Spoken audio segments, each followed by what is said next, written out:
9મા સ્કંદમાં કથા આવશે નાભાગની. નભગના નાભાગ થયા. એ નાભાગ પિતૃભક્ત હતા. એના 4 ભાઈઓ હતા.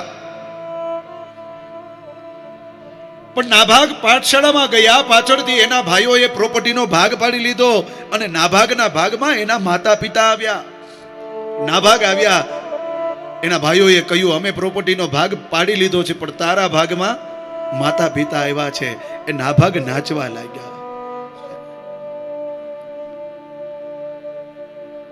પ્રોપર્ટી તો ગમે ત્યારે મળી જાય સાહેબ, આપણે મહેનત કરીએ ને પ્રોપર્ટી મળે, ઉપરવાળો આપે.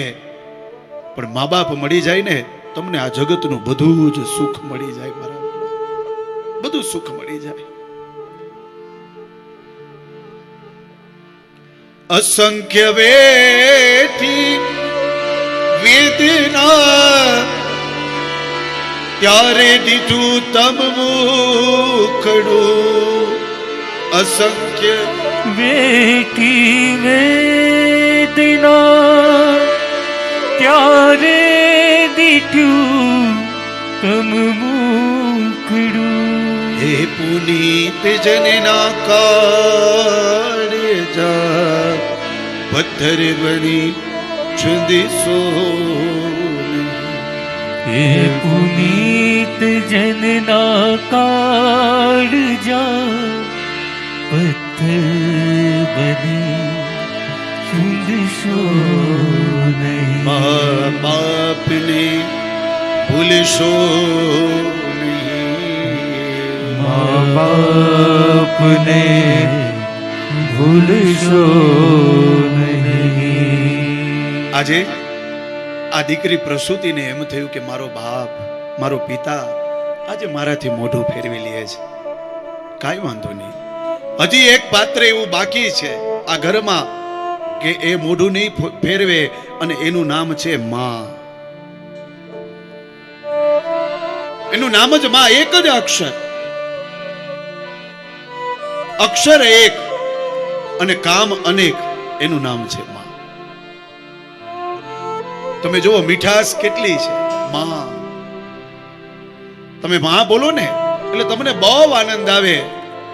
જે મજા તમને મમ્મીમાં નહીં આવે, મોમમાં નહીં આવે, પણ તમે એમ કહેશો ને માં, એ માં, એ જે મીઠાશ છે બીજે ક્યાંય નથી. એ સતીને એમ થયું કે મારી માં મને બોલાવશે. થોડી આગળ ગઈ ને સામેથી પ્રસૂતિએ જોયું કે મારી દીકરી સતી આવી છે. દૂરથી દોડ મૂકી, આ બાજુથી સતીએ દોડ મૂકી. એકબીજાને આલિંગન આપે, બંને રોવે છે.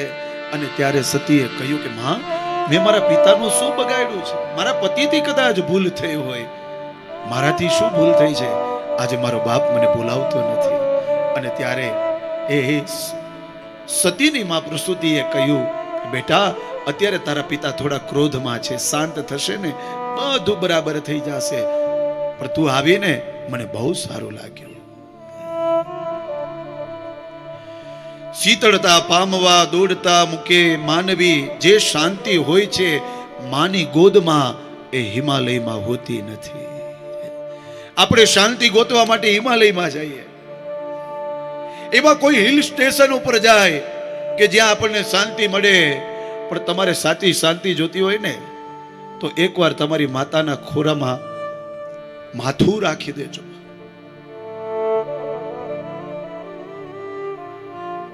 તમે ગમે તેટલા મોટા થયા હો, કદાચ 50 વર્ષના, 60 વર્ષના, પણ તમારી માં જીવિત હોય ને એના ખોડામાં માથું નાખજો. જે મજા તમને હિલ સ્ટેશન ઉપર નહીં મળે ને, અરે હિમાલયમાં નહીં મળે, એ મજા તમને તમારી માની ગોદમાં મળશે.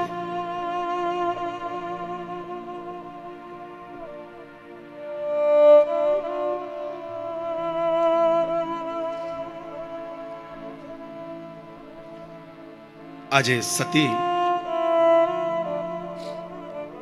અને પ્રસૂતિ એકબીજાની આલિંગન આપી એકબીજા વાતો કરે છે. માથી મોટું કોઈ નહીં અને જળધર કે જગદીશ, સૌ કોઈ નમાવે શીશ. માથી મોટું આ જગતમાં બીજું કશું છે જ નહીં, કોઈ નથી. જગદીશ પણ નથી, જળધર કે જગદીશ. કવિની રચના જુઓ કેટલી અદ્ભુત છે. મા બાપથી મોટું કોઈ છે જ નહીં આ જગતમાં, અને સૌ કોઈ નમાવે શીશ. તમે જુઓ નારાયણ જેવા, કૃષ્ણ જેવા કૃષ્ણ, જેના સૃષ્ટિ પર અવતાર ધારણ કર્યો છે, એને વધારેમાં વધારે એને યશોદાનો પ્રેમ મળ્યો છે, નંદ બાવાનો પ્રેમ મળ્યો છે, મા દેવકીનો પ્રેમ મળ્યો છે, વસુદેવજીનો પ્રેમ મળ્યો છે. સાહેબ, એ કૃષ્ણ જે અખિલ બ્રહ્માંડનો નાથ છે, એ પ્રેમ પામવા માટે એને અવતાર ધારણ કર્યો છે કે એને પણ પ્રેમની અનુભૂતિ જોતી હતી કે પ્રેમ કેને કહેવાય, માનો પ્રેમ કેને કહેવાય. એટલા માટે ભગવાને અવતાર ધારણ કર્યો. આપણે લોકોને એમ છે કે આ રાક્ષસોને મારવા માટે ભગવાને અવતાર ધારણ કર્યો. ના રે ના, ભગવાન ધારે એને એટેક આપી શકે, પણ ભગવાને અવતાર ધારણ કર્યો છે આ પૃથ્વી ઉપર એ માનો પ્રેમ પામવા માટે.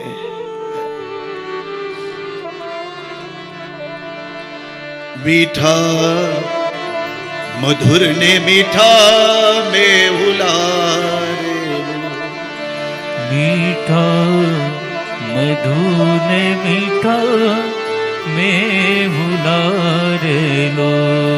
એથી મધુર મોરી માત જો જનની જોડ સખી નહીં જરે રે. ભેજી રે જનની જોડ સખી નહીં જડે રેલો. આ માનો પ્રેમ બહુ અદ્ભુત હોય છે સાહેબ. આમાં તો કવિઓએ ઘણું બધું મા વિશે લખ્યું છે મારા વાલા. પ્રભુ હરિ ને પૂજતા અને માતા કદાચ ન મળે, પણ માની સેવાથી મળે ઈશ્વર પોતે. આપણા મા બાપ આપણને છોડીને દેવ થઈ જાય ને, અને ભગવાનનું આપણે ભજન કરીએ ને, ભગવાનને પ્રસન્ન કરીએ ને, અને ભગવાન પ્રસન્ન થઈ જાય ને આપણે એમ કહીએ કે મારા મા બાપ મને પાછા જોઈએ, ત્યારે ભગવાન એમ કહી દઈએ કે ઈ પાછા હવે ન મળે, ઈ હવે નહીં મળે. પણ એક વાત સમજી લેજો, તમે તમારી મા બાપની સેવા કરી હશે ને, તો એ જગદીશને તમારી સુધી આવવું પડશે ને આવવું જ પડશે.